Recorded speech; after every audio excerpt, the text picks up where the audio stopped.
सरस्वती मैया के मूर्ति बैठे जान अपना घरे चुनरी किन कहलावे जेबै जान अब बाजारे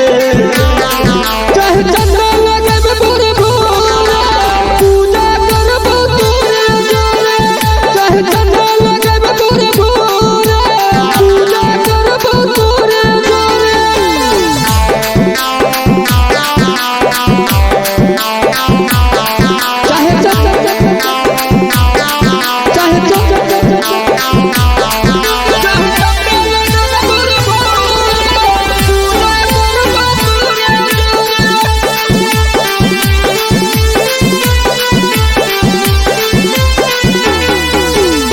पर देवे माँ हो असारी मैया हो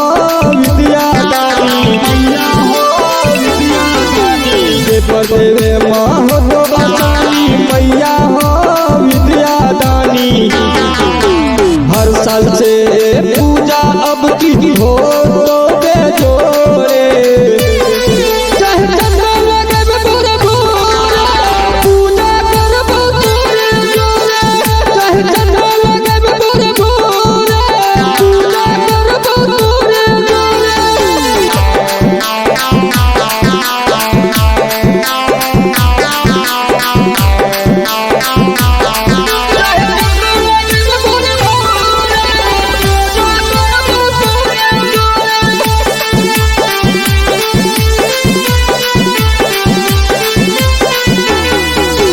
मैया के हो सुंदर रूप डीजे भगल अब